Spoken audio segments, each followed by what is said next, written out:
I've decided to address the questions that I've gotten so far about punch needles.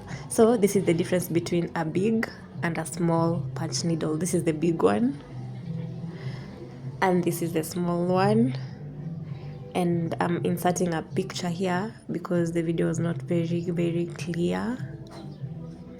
The picture should be clear. So the big one has a huge eye and the small one has a small eye, and I'm gonna illustrate how to thread a punch needle using the small punch needle and using small yarn. So the big punch needle uses big yarn, not this yarn. So we use a thread and a needle, and then you attach your yarn to the thread. And I was saying, if you go to buy yarn, this small yarn is around 65 shillings to 70 shillings, and the big yarn is 100 plus shillings. And you can tell the difference. The big one is big when you see them side to side, especially in a yarn shop. There's actually two sizes. I don't know. They'll tell you the difference if it's confusing for you. But this one is for the small yarn. So after you tie it, it came out, so I had to repeat.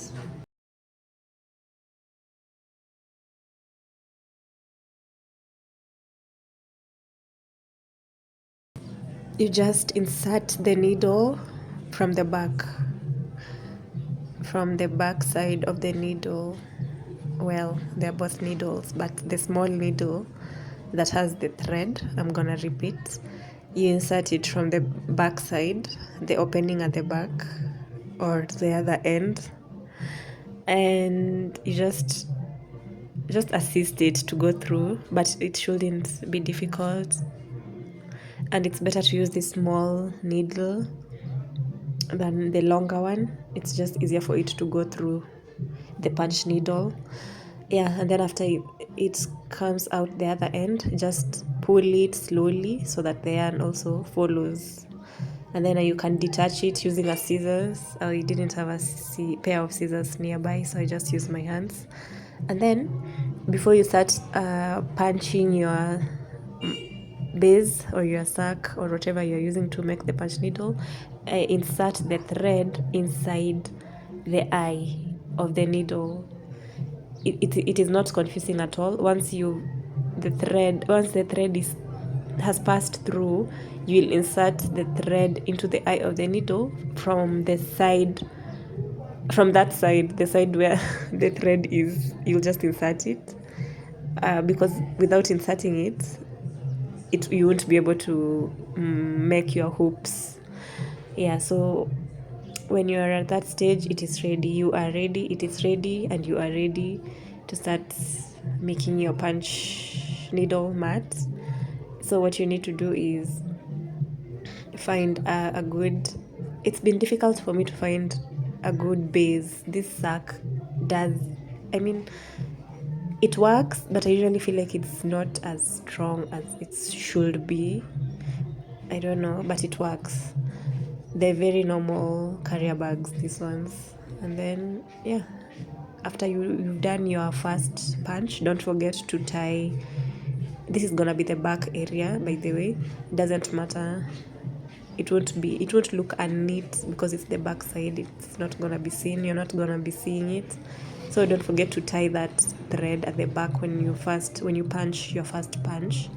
Yeah. So this is not very visible because the yarn is pink and the mat is pink. Well, the sack has pink sides, but yeah, the hoops are forming.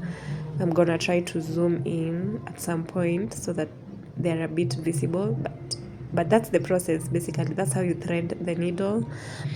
That's the difference between a big punch needle and a small punch needle.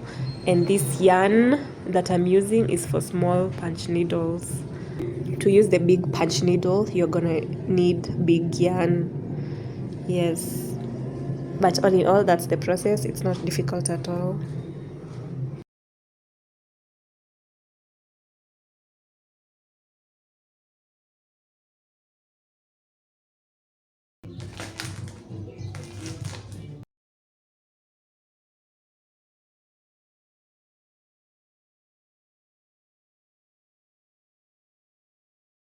the main purpose of me even starting that process was to just answer these questions. So I undid it. I undid whatever I had done and packed my patch needles away and my yarn away.